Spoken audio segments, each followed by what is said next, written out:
La loi de finances pour 2020 a prévu de supprimer entre 2021 et 2023 la taxe d'habitation sur les résidences principales, encore payée en 2020 par les contribuables les plus aisés, tout en transférant aux communes la taxe foncière départementale qui sera remplacée par une part de TVA nationale. En contrepartie du produit fiscal perdu, les collectivités concernées recevront des recettes compensatoires, provenant soit du budget de l'État, soit d'autres collectivités, soit des deux.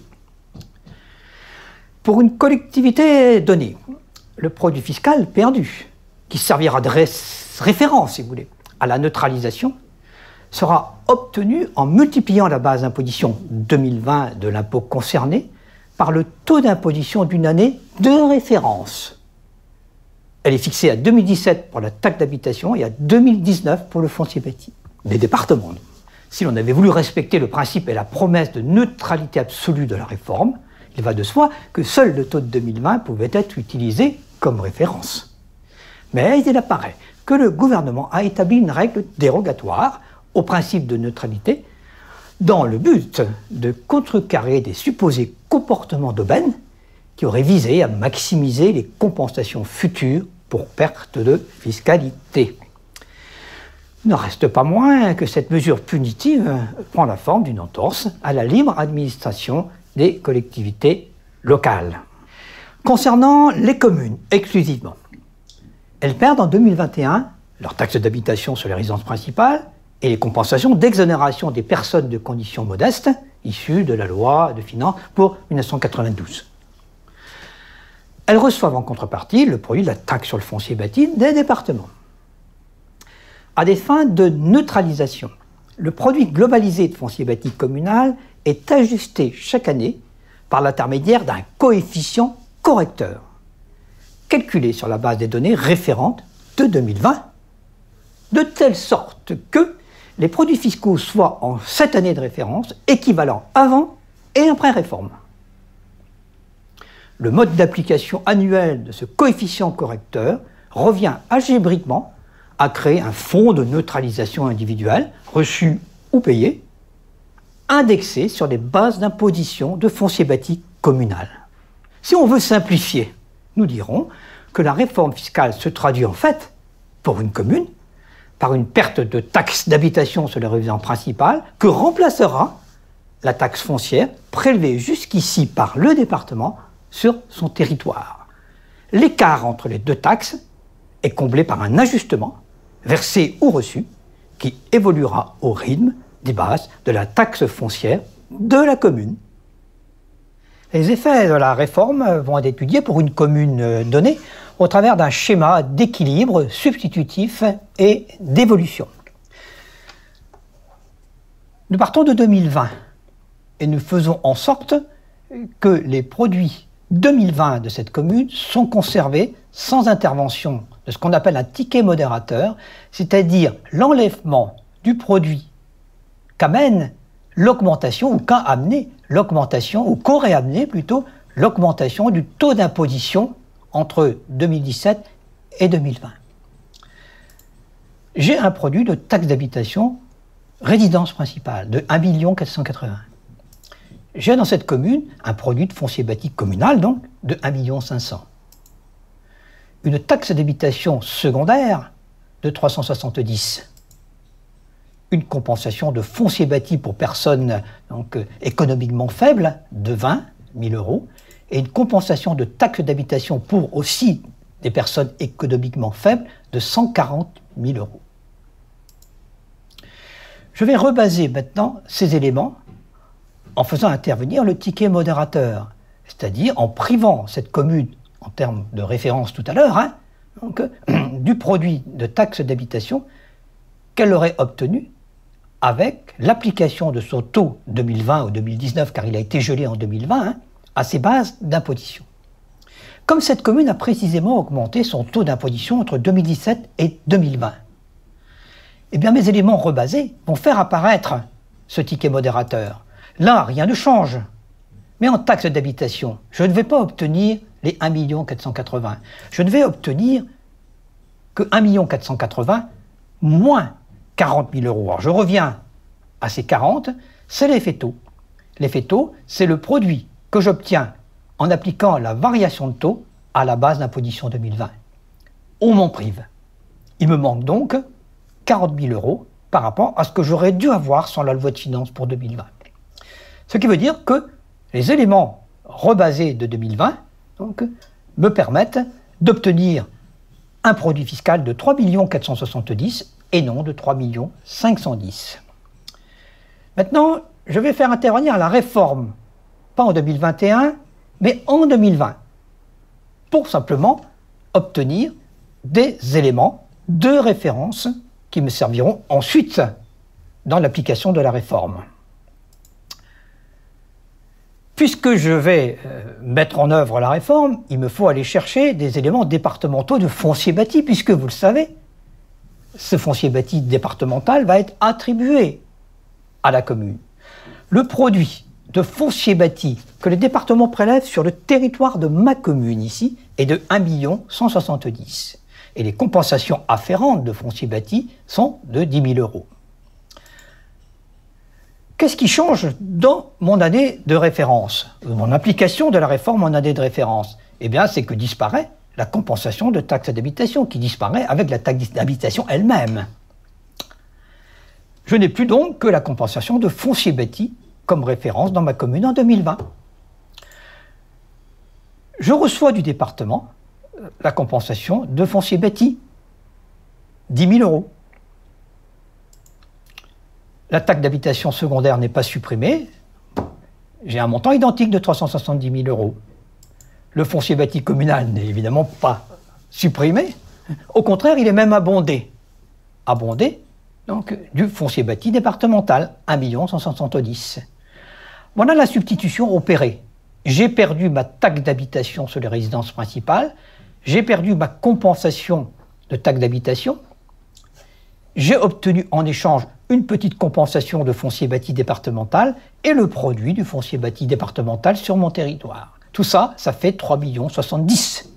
Je n'ai donc pas l'équivalent de ce que j'avais avant. Mais la loi a prévu, de manière très claire, par l'intermédiaire d'un coefficient correcteur que je n'utilise pas ici dans cette présentation simple, mais par le biais de ce qu'on appellera une compensation, un fonds de neutralisation, qu'on arrive en 2020 en référence au même montant que ce qu'on avait en rebasé en 2020. Donc, effectivement, le référent recomposé se présente de la manière suivante. Donc, j'ai un foncier bâti donc, fusionné et je vais obtenir un abondement de la part de l'État de 400 000 €, de telle sorte que j'obtienne en 2020, une fois l'abondement comptabilisé, un montant de produit fiscal de 3 470 000. Voilà ce qu'est la neutralisation, voilà ce que c'est, ce qu'on a appelé la compensation intégrale des effets de la réforme constitutive de la suppression remplacée de la taxe d'habitation sur les résidences principales. Alors, on va aller maintenant plus loin, on va aller regarder ce qui se passe dans le futur. Projetons-nous en 2030, sachant que le taux de taxe d'habitation sur résidence secondaire, du coup, sera bloqué de 2020, ça a été le cas déjà, à 2022. Comment va évoluer ma compensation de foncier bâti, qui est de 30 000 € en ayant fusionné les 10 et les 20? Elle va évoluer selon ce qu'on appelle l'effet base. Les compensations connaissent l'effet base de foncier bâti. Donc, évolution jusqu'en 2030 selon l'effet base. Comment va évoluer la taxe d'habitation sur les résidences secondaires? Selon un effet base et un effet taux. À partir de 2022 pour l'effet taux. À partir de 2023 plutôt, par rapport à 2022. Le produit de la taxe d'habitation sur les résidences secondaires passe donc de 370 à 549 000 €. Le produit de foncier bâti dit spontané, c'est-à-dire avant les mécanismes de neutralisation, ressort à 3 671 000 à partir d'un effet base et d'un effet taux, que j'intègre ici par hypothèse. L'abondement ici ne va pas être gelé, comme c'était le cas dans le cas de la taxe professionnelle. Il va évoluer. Et il évolue ici, comme vous le voyez, donc, à partir d'un effet base de foncier bâti. En d'autres termes, l'abondement de 400 000 €, la neutralisation, la compensation, si vous voulez, que vous recevez de l'État, va augmenter en fonction de l'évolution des bases de foncier bâti. Votre abondement augmente comme les bases de foncier bâti, ce qui vous permet d'obtenir un montant de 4 758 000, avec un foncier bâti corrigé à abonder de 500 000 €. Allons chercher maintenant le cas inverse, où la taxe perdue de taxe d'habitation est inférieure à ce que vous allez recevoir en produit de foncier bâti départemental. Et vous serez donc en situation d'être prélevé, que votre produit de foncier bâti soit corrigé par un prélèvement sur votre produit spontané de foncier bâti. Le foncier départemental, ici, 2 340 000. La compensation, toujours 10 000 €. Vous connaissez le schéma. Je transfère mon foncier départemental après avoir perdu ma taxe d'habitation sur les résidences principales. Vous connaissez le schéma. Je recompose avec la fusion de mes deux fonciers bâtis, qui sont désormais communaux. Mais pour obtenir le même montant, 4 970 000, que j'avais dans ma référence en rebasé, il me faut prélever sur les 5 740 000 ici, 770 000 € me permettant d'obtenir la neutralisation pure et parfaite. C'est ainsi que mon foncier bâti spontané est corrigé des 770 ici. Comment cela va évoluer dans le futur? C'est là que nous avons déjà observé, enregistré un certain nombre de plaintes. Le foncier bâti, ou plutôt l'effet base de foncier bâti, s'applique à la compensation de foncier bâti, comme tout à l'heure. On a le même résultat que tout à l'heure en taxe d'habitation secondaire qui évolue selon l'effet base et l'effet taux. Le produit de foncier bâti augmente naturellement selon l'effet base et l'effet taux. Et le prélèvement va évoluer comment? Comme tout à l'heure, une règle équivalente à celle qu'on a appliquée tout à l'heure. C'est que le produit prélevé de 770 000 € ici va évoluer comme les bases de foncier bâti. Ce qui veut dire que le prélèvement va donc augmenter selon les hypothèses d'augmentation des bases de notre exercice ici. Le prélèvement va donc fortement augmenter et se situer au niveau de 963 000 € qu'on va donc enlever au produit de foncier bâti spontané ici, obtenu à partir de la multiplication des bases d'imposition par le taux d'imposition voté par la commune. C'est ainsi que nous obtenons le produit final ici de 6 967 000, qui est donc largement inférieur à ce qui pourrait apparaître dans un état fiscal de vote des taux non corrigés, et qui donc ferait apparaître le produit des bases d'imposition multipliées par le taux d'imposition voté.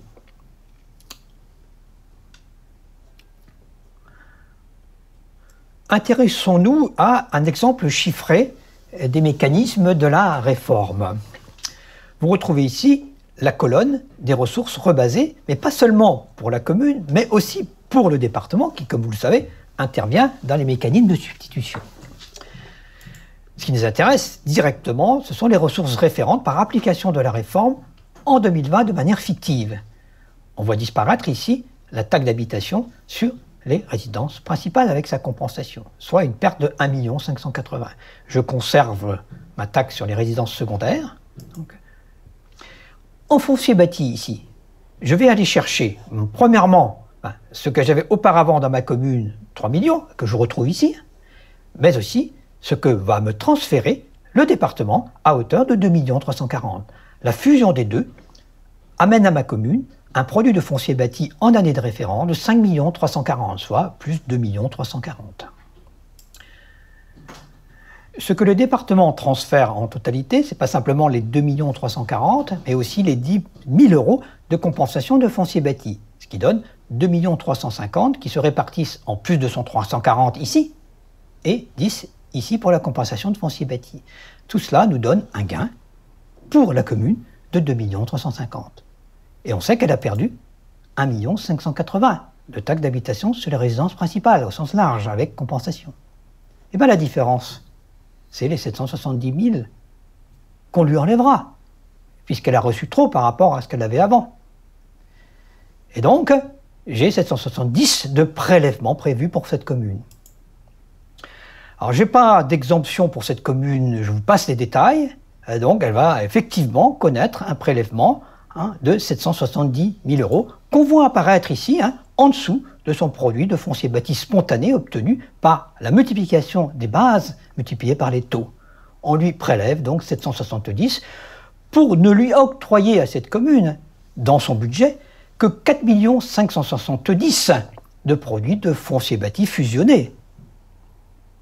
S'ajoute à ça la compensation de foncier bâti fusionné également, on obtient ce qu'on appelle le produit de foncier bâti large, avec la compensation, donc pour un montant total de 4 600 000.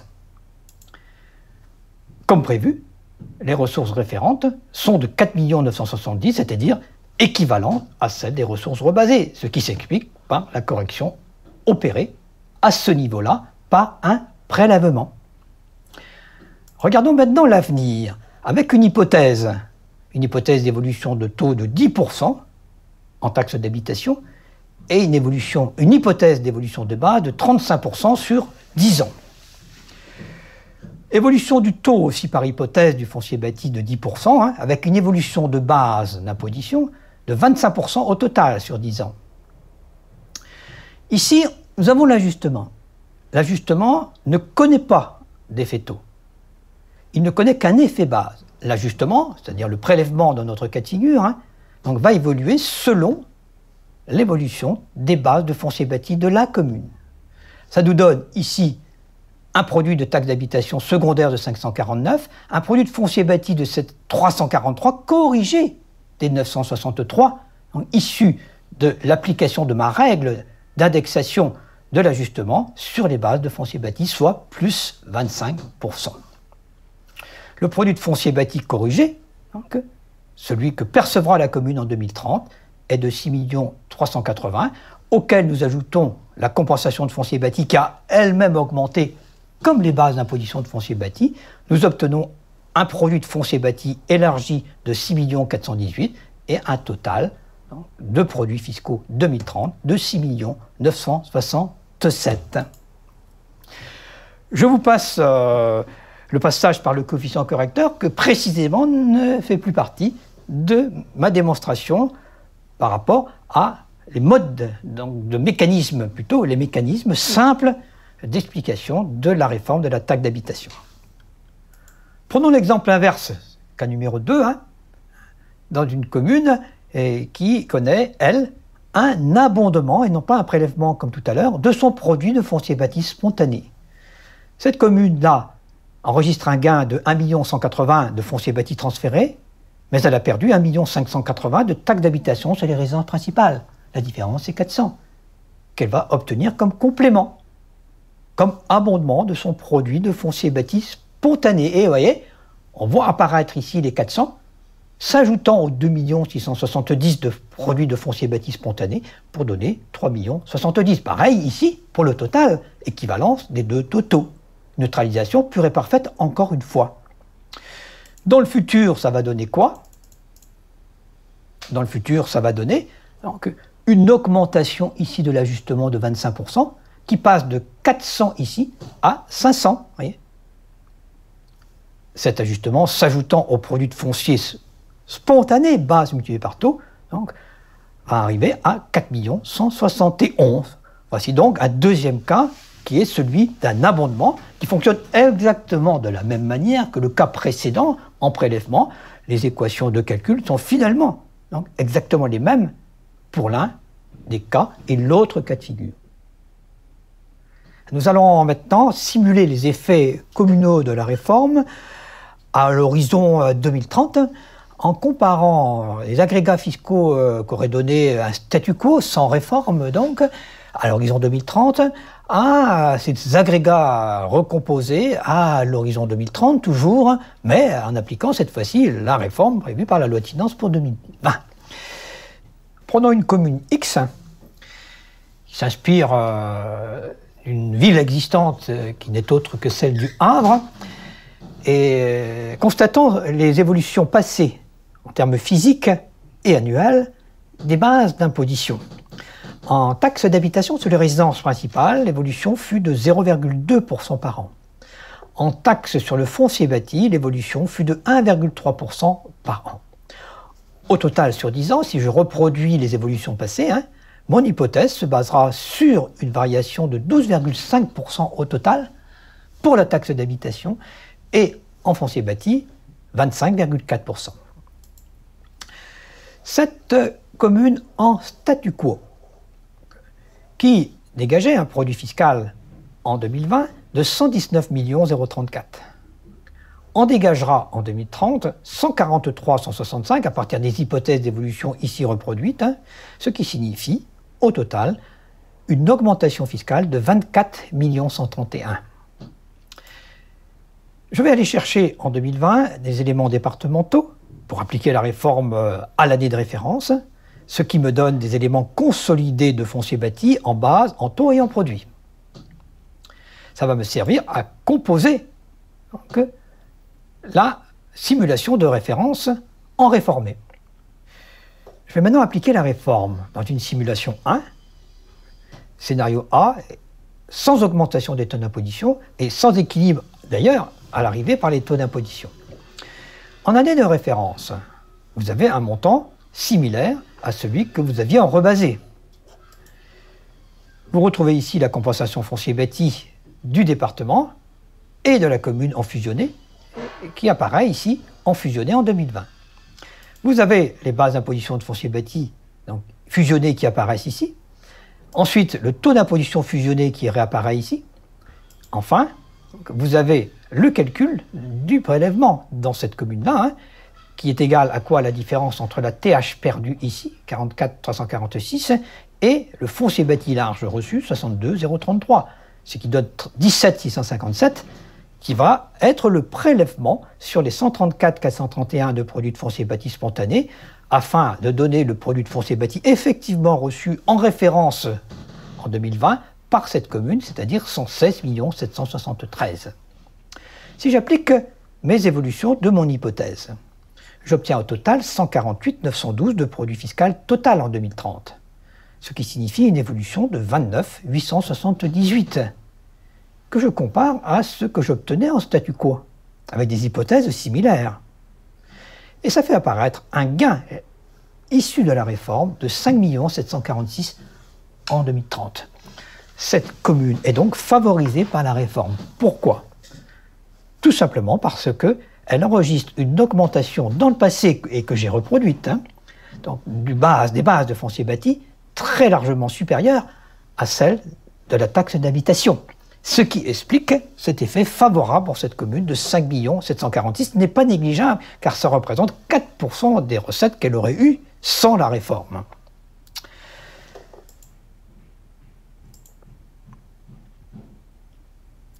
Cette commune, donc, qui est favorisée par la réforme, pourrait décider d'annuler l'effet positif de la réforme. Dans ce cas, elle peut agir sur sa pression fiscale sur les taux donc, de foncier bâti et de taxe d'habitation sur les résidences secondaires à partir de 2023. Elle a donc la possibilité, pour annuler ces effets positifs de la réforme, de diminuer de 3,4% de manière ici uniforme ces taux d'imposition ménage, ce qui n'est pas non plus, vous voyez, négligeable. Voilà l'effet de cette réforme pour cette commune. Voici pour votre agrément par arrêt sur image les tableaux mis au complet. Et je vais finir par une comparaison que je veux faire entre un système tel que prévoit la loi d'indexation du prélèvement et un système demandé par certains qui n'indexerait pas ce prélèvement. Dans le cas qui nous intéresse, celui de la loi, vous avez constaté une augmentation du produit fiscal, ou plutôt un effet favorable de 5 746 000 pour cette commune. C'est lié à un ajustement, ou un prélèvement dans ce cas de figure, de 22 146 000 en 2030, alors qu'il était, si vous avez bonne mémoire, de 17 657 comme calculé au départ en 2020. Si vous choisissez, par un amendement en loi de finances pour 2021, grâce plutôt à un amendement donc, en loi de finances pour 2021, que ce prélèvement ne bougera pas, qu'il restera à 17 657 000, eh bien, le gain pour cette commune serait beaucoup plus important. Il atteindrait 10 235 000, soit 7,1% des ressources en statu quo. On voit que là, le mécanisme prévu par la loi, au travers d'ailleurs du coefficient correcteur, permet en fait d'isoler les effets et de conserver parmi les deux effets que produit la loi uniquement celle qui ressort du différentiel d'évolution de la TH et du foncier bâti. Ce qui a été annulé, c'est ce que nous appellerons l'effet de levier. L'effet de levier donc, a été annulé en faisant progresser le prélèvement comme les bases de foncier bâti.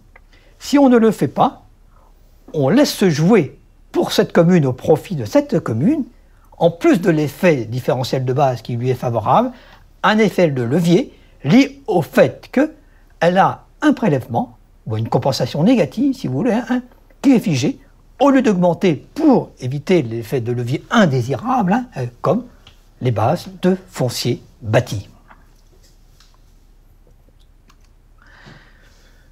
Il est temps que je vous parle de cet effet de levier ou de massue. Analyse théorique des effets de levier et de massue en prenant l'exemple de la taxe professionnelle, qui a généré de forts effets de levier et de massue qui n'ont pas été corrigés. Alors qu'est-ce qui s'est passé? Prenons un exemple d'une commune qui avait comme ressources, qui vont être réformées, 100 millions d'euros. Et faisons une hypothèse propre à notre démonstration pédagogique, pas démagogique, pédagogique, une hypothèse d'augmentation de 10% par an de ces ressources liées donc, à l'effet base. Ça nous amènera au total à une augmentation de 61 millions d'euros, soit 61% d'augmentation. Faisons agir une réforme avec des ressources réformées qui atteignent 150 millions d'euros.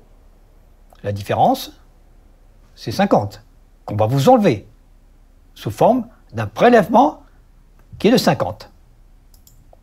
Pour aboutir au même résultat en année de référence N de 100 millions d'euros. Ces 150 évoluent, comme tout à l'heure, de 10% par an. Ça nous donne, à l'arrivée, un supplément de 92 millions d'euros, là où, tout à l'heure, j'en avais 61 millions d'euros.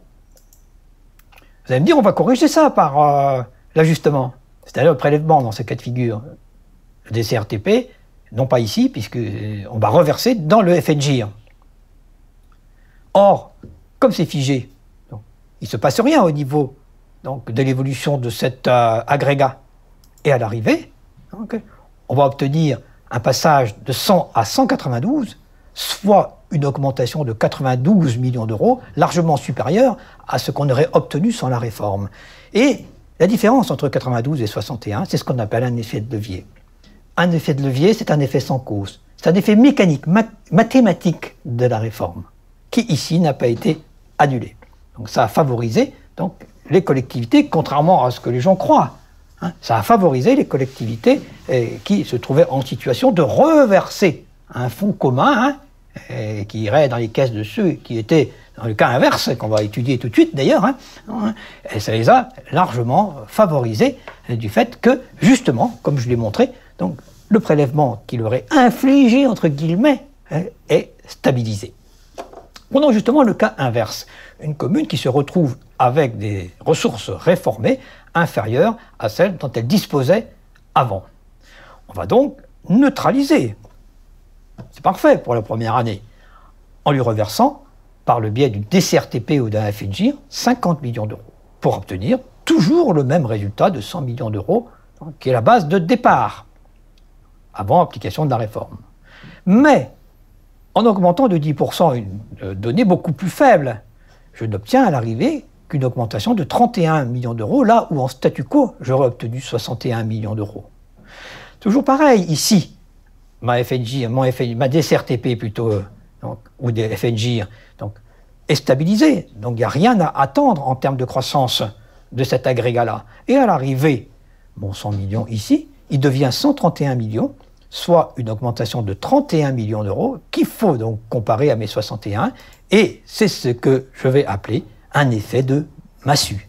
Alors ce qui est plus intéressant encore, c'est de comparer les deux situations de communes qui partent exactement du même montant de produit fiscal au départ.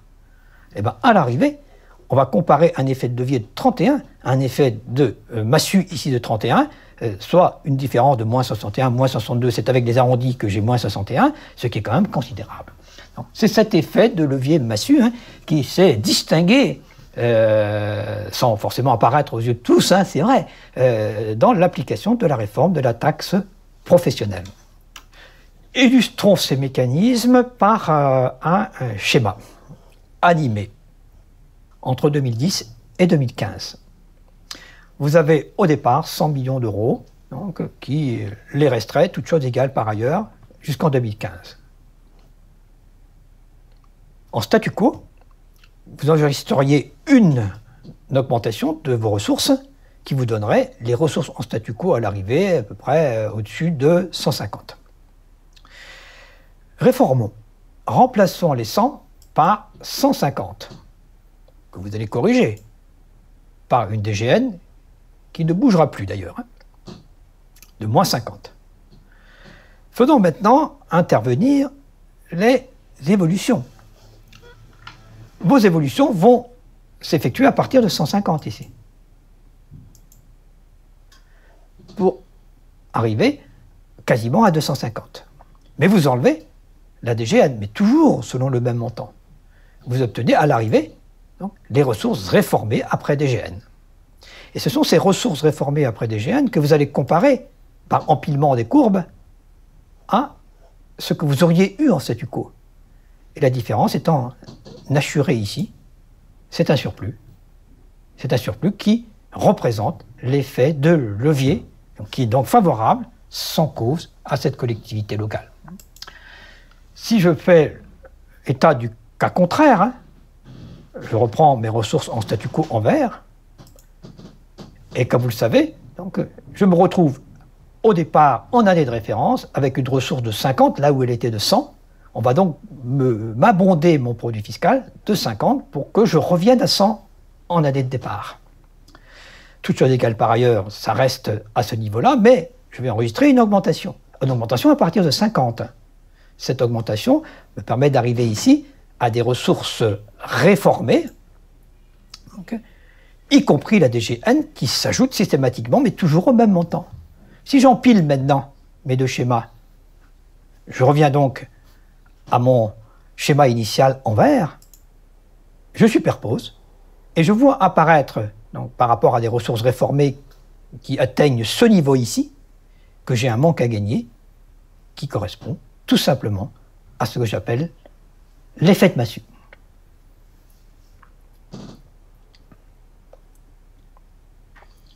Comment aurait-on pu éviter ces effets de massue et de levier?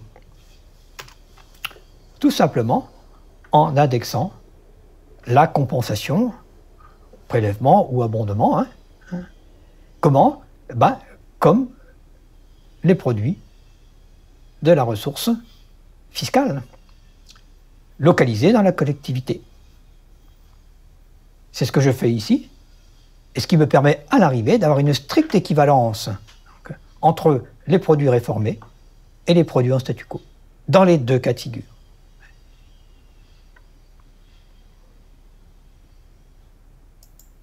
Passons à une étude de cas d'un effet de levier à partir de tableaux chiffrés. Alors je ne vais pas rentrer dans les détails, je vais passer assez vite sur un certain nombre de choses, mais vous pourrez profiter d'un arrêt sur image pour pouvoir approfondir le sujet et retrouver, reconstituer tous les résultats que je vous présente tout de suite. Alors, je vais faire deux choses un peu troublantes au départ, puisque je vais d'abord réformer, mais sans indexer le prélèvement ou l'abondement. Et puis, je vais commencer par une hypothèse correspondant pas à la réalité du cas présent, puisque je vais faire en sorte que les bases de foncier bâti et de taxe d'habitation évoluent de la même manière, de telle sorte que je puisse neutraliser, dans un premier temps, l'effet différentiel de base. Réforme TH sans indexation, pour commencer, avec similitude d'évolution des bases de taxes d'habitation et de foncier bâti, 1,3% pour les deux. Je constate une augmentation de produit fiscal en statu quo de 29 870 2018. Je suis donc en statu quo. Je vais réformer et j'aurai le produit de foncier bâti consolidé, ce qui me permet de passer en réforme, attention, en réforme sans indexation. Je constate ce que j'ai pu constater avant dans ce même cas de figure, hein, que j'aboutis à un prélèvement de 17 657 000. À partir de là, j'obtiens les 119 034 de produits en 2020, année de référence. Je n'indexe pas, comme je vous l'ai dit, contrairement à ce que prévoit la loi, hein, attention, je n'indexe pas. Je conserve donc mon 17 657 000 de prélèvement. À l'arrivée, j'ai une augmentation de produits de 34 366 000, ce qui m'amène à un résultat positif de la réforme, sans indexation, que je retrouve ici, et qui en fait se comprend par l'effet de levier pour cette commune. Quel est l'effet différentiel de base de foncier bâti TH? C'est zéro, automatiquement, puisque j'ai la même évolution de base d'imposition. Bon, mon total est bien de 4 488 000. Ça, c'est un résultat sans indexation si je n'ai pas, en plus de cet effet de levier, un effet de différentiel de base. Alors maintenant, je vais réformer avec indexation. C'est-à-dire, j'applique la loi. J'applique la loi, mais je continue à changer les éléments réels de ma collectivité pour justement toujours avoir une neutralisation de cet effet différentiel de base. Alors qu'est-ce qui se passe ici? Allez directement voir l'effet de différence de produits, plutôt d'augmentation de produits entre le statu quo et le réformé. Vous arrivez à zéro. Pourquoi? Eh bien tout simplement parce que vous avez indexé de 25,4% votre prélèvement ici. Il était de 17 657 ici sans indexation, il est, comme le veut la loi, de 22 146. Ce faisant, vous avez une différence de 4 488 qui n'est rien d'autre, puisque je l'enlève, que la neutralisation de l'effet de levier. Donc, à partir du moment où j'ai neutralisé cet effet de levier, donc, il me reste ici un résultat à 0. Pourquoi? Parce que mon effet de levier est donc égal à 0, mon effet différentiel de base est égal à 0, et bien l'effet de la réforme, dans ce cas de figure-là, il est égal à 0. C'est bien ce que je dis depuis le début. Donc, si vous n'avez pas d'évolution différenciée de vos bases de TH et de foncier bâti, la réforme donc, de la taxe d'habitation à taux d'imposition constant n'aura strictement aucun impact sur votre budget communal à terme.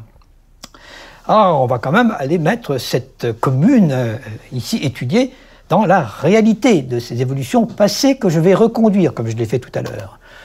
Nous retrouvons donc les vrais chiffres de cette commune, c'est-à-dire une différence importante d'évolution entre les bases de foncier bâti, et donc le produit à taux constant, et de foncier bâti et de taxes d'habitation, toujours à taux constant. Je refais ces schémas. Hein.